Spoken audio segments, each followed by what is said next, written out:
I know you guys have been waiting for this for so long and I really apologise, but every time I go to record this video I feel like it's just not great enough quality to put out, and you guys have been complaining, so this time I'm actually going to release it. And if you're not subscribed, hopefully this video will make you change your mind. Hey guys, my name is Ryan Thomas for Failtech, and this is the legendary Galaxy Note 4 in 2018 and beyond.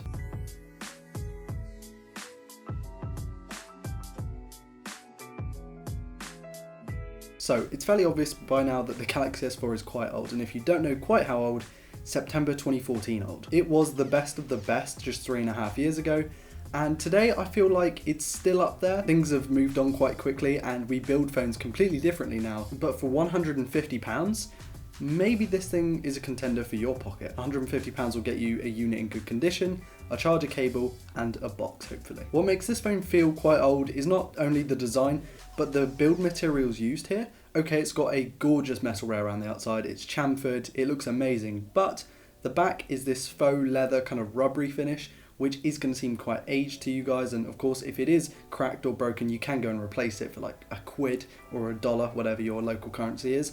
And that's not bad, but it's not going to feel as premium as, let's say, a glass back or a metal back, even though I think this is the better back. The back can be removed, which is awesome, which gives you access to the battery, micro SD card, and micro SIM versus nano SIM, which is something that not a lot of people know about. You will have to get an adapter if you're going to use this phone as your daily driver. As I mentioned before, the build materials are kind of 2014 here, and whilst that might be really appealing to me, it's not going to appeal to everyone. The only thing that I will say is that it hasn't got ingress protection, or any kind of weather sealing for that matter, which is something that annoys me. Now of course we didn't see a weatherproof IP67 or 68 water and dust resistance Note from Samsung until 2 generations later with the Note 7, but we'll know what happened to that. And I feel like it's not a huge flaw of a phone that's this old and that packs a stylus, because of course you do get the S Pen and there is more chance of getting water and dust in there. But with phones nowadays pretty much exclusively having IP67 and onwards, it's kind of frustrating that this doesn't, but it's not a deal breaker, although it will be for people with kids. Talking about you, Ben. The glaring omission of the IP rating will not save this phone from Zephyrus himself with the standard Cornish weather, but it's not that bad, and actually I've taken this out in the rain a few times and it's still alive, put it that way. With the Galaxy Note 8 and the S9 Plus, one of the only differentiating factors between those two is the stylus, the S Pen, and here we've got it on the Note 4. Going into this review I didn't think I'd use it as much as I did, but I absolutely love the S Pen.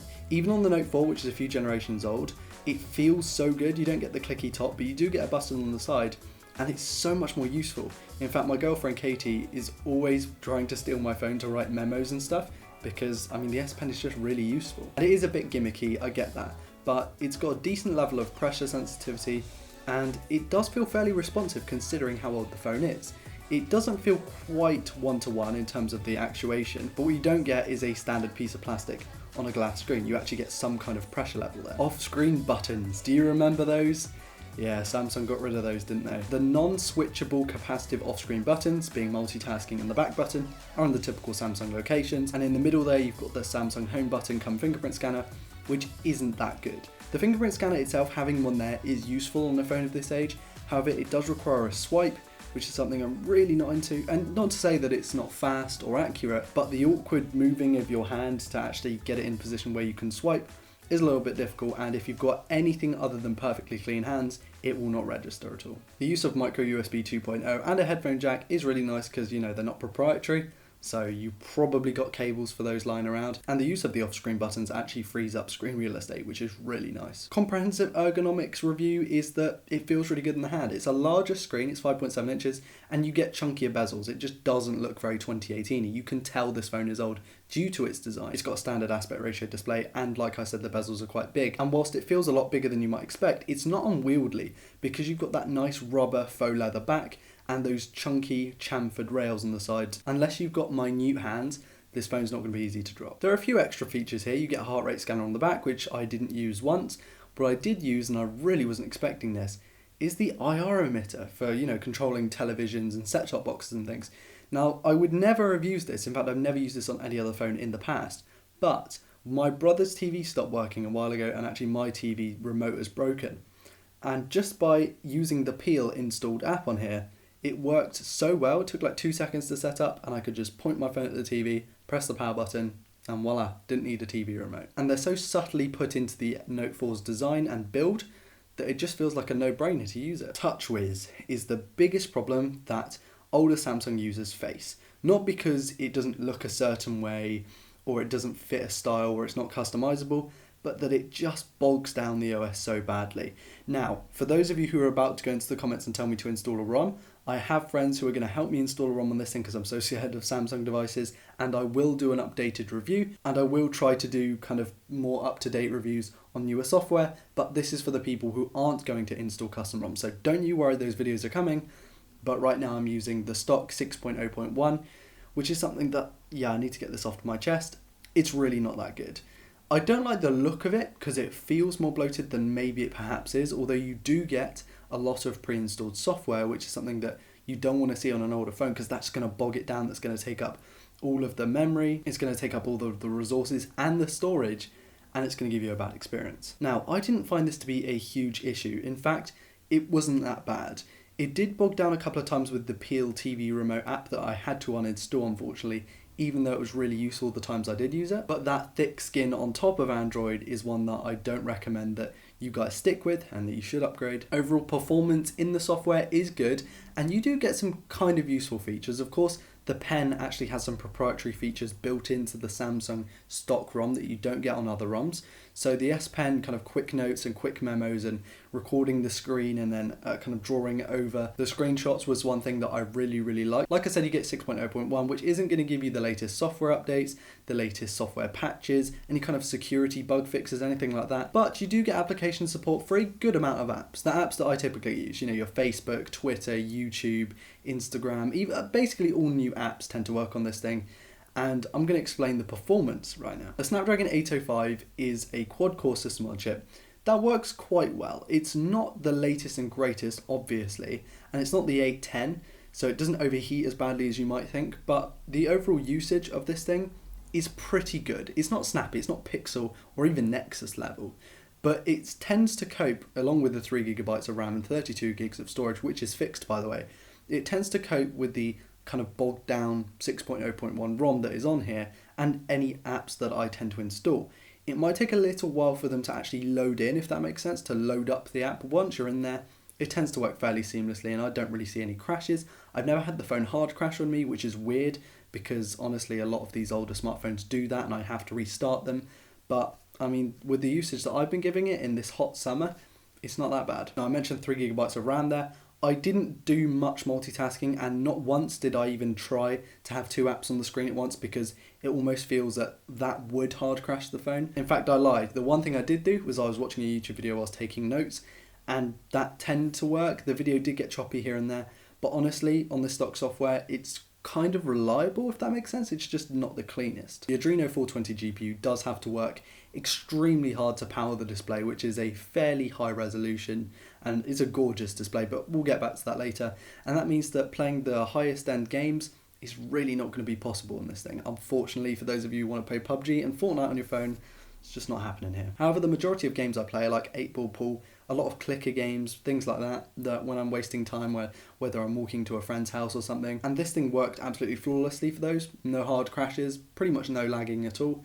But like I said, any kind of high-end games, not going to happen on this thing. Also, I have watched a lot of high-resolution video on YouTube and Vimeo, and to be honest, it really does a good job at that because the display is just so gorgeous. Some newer titles like Pokemon Go aren't that bad, but they will drive the temperature of the phone up a lot. Now, this is something that I had to talk about, and I really do have to talk about because it's actually kind of a concern of mine.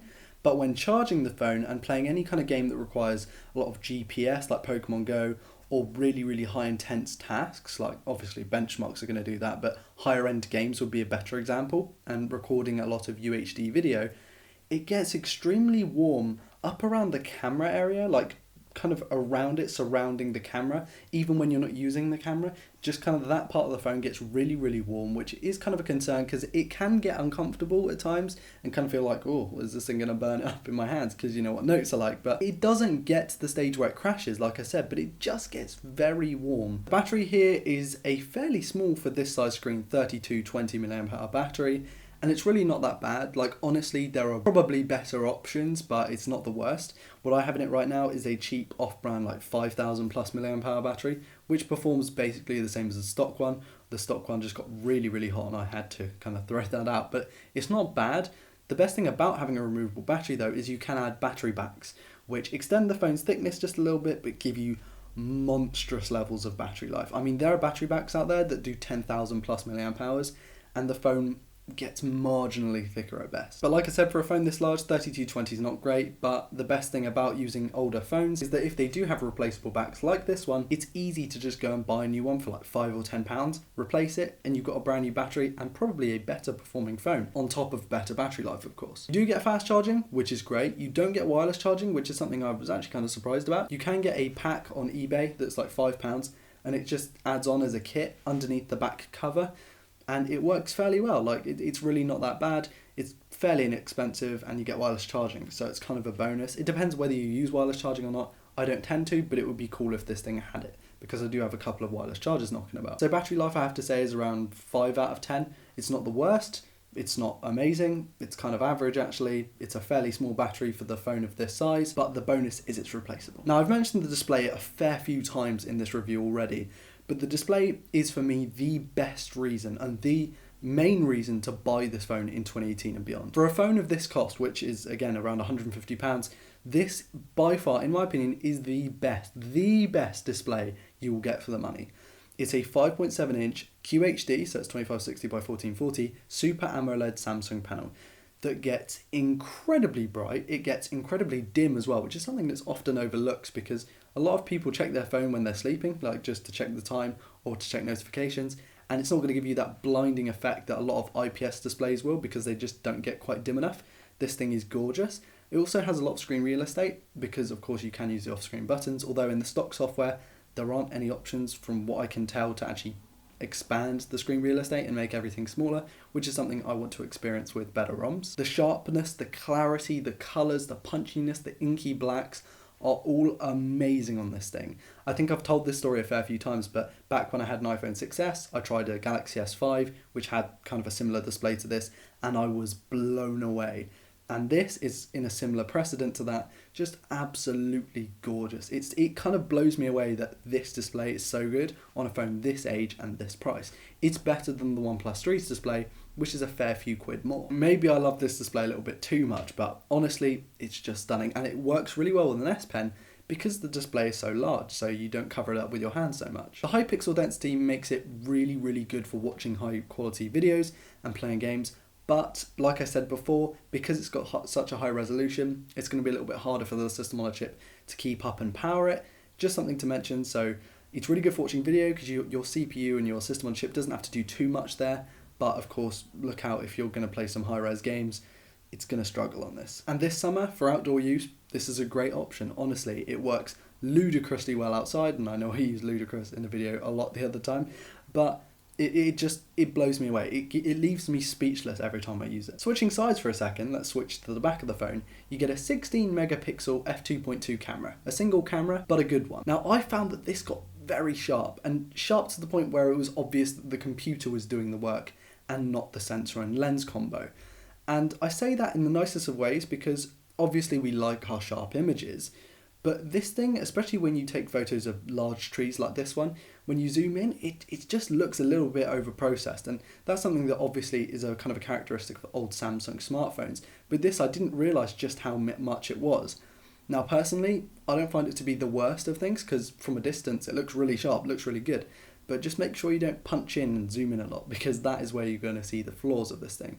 It does have optical image stabilization, which is really good considering the kind of small f2.2 aperture, which means that low light's not going to be amazing, but since the OIS comes in, it's not as bad as it would be. I would not expect to not have OIS, to be honest, because this phone is just so big. It has a decently sized camera bump, which is kind of square, and it's nice. You can shoot UHD video at 30 FPS, 1080p at I believe 60 FPS. You do get some super slow-mo options, which are fairly good. They don't shoot the best high quality video, but it's not bad either way. Now in terms of the colours, those can be fairly punchy and fairly polarizing to look at, but honestly I don't find them nearly as bad as the over-sharpening. I do actually like the way that this camera looks, and I feel like I'm kind of giving it a bit of a harsh look here. It's good, it produces some good images, and you think again for the price and for how old the phone is, the thing produces some great stills and even better video. And probably the most overlooked part of this camera is that it shoots to micro SD, which is something that not a lot of phones these days have. Of course, all the Samsungs have kept it past the S6 and Note 5 random series of events that happen there. And of course you don't get it on the Pixel, OnePlus or iPhone. So this is a good option because if you want to take so much video and so much photo, you can just save it to the SD, or it will automatically save to the SD. And since you only get 32 gigabytes of storage here, it's a good option to have. I mean, if we didn't have it, maybe I wouldn't recommend the phone. It's that much of a game changer. 3.7 megapixels is an odd resolution, but it is the front camera's resolution.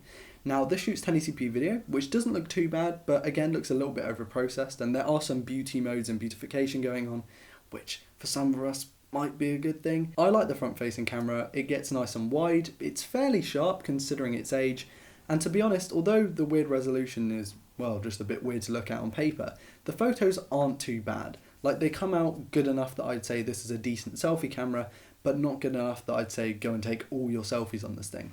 If you can turn the camera around and use the rear camera, can be kind of difficult though. For £150, and again I reiterate with the price, this thing is a steal. You are getting a good camera, a good selfie shooter, an absolutely amazing screen, decent specifications, an S Pen which is kind of super useful, and some good features such as micro SD expansion, that S Pen that I previously mentioned, the IR emitter, and the heart rate scanner. Oh yeah, and a fingerprint scanner, I forgot about that. To be honest, this is, in my opinion, the best phone, the best budget phone, and I'm sure it will only continue to get better when I add more software and I install custom software, which again is something that I'm planning on doing. I'm getting Harry here, he's going to install this stuff for me, and I'm going to pay him a little bit of money. He's amazing at doing this kind of thing, and if I'm honest, I'm kind of excited to have stock Android on this thing. Phew, that was a fairly long video. I'm really sorry for it taking this long to output, but to be honest, I just wanted to make the best of this phone and give it the best send-off because it's a phone that I actually really, really like. Hopefully you enjoyed this video. Mine has been Ryan Thomas with Failtech. Please do subscribe if you're new around here because it takes a lot to make these videos and it's actually really enjoyable to see you guys comment and leave your feedback. If you liked it or didn't like it, then please do leave a rating below, and it really helps me out because I can kind of gauge whether the video should be a certain way or a certain other way. And as always, follow me on social media because although it's kind of cool to see the numbers grow, it's really useful and it's a much better way of getting in contact with me because although I read every single comment, I'm not always in the mood to reply because sometimes there can be some horrible comments. If you want to follow me on social media, then it's a lot easier to DM me, we'll follow each other, stuff like that, it's great. Also, I really want to thank my Patreons. You guys are amazing, and I still don't know whether to say patron or Patreon. It's kind of a weird word to explain. Again, my name's been Ryan Thomas with Failtech. Thank you all so much for watching, and I'll see you in the next video. Peace.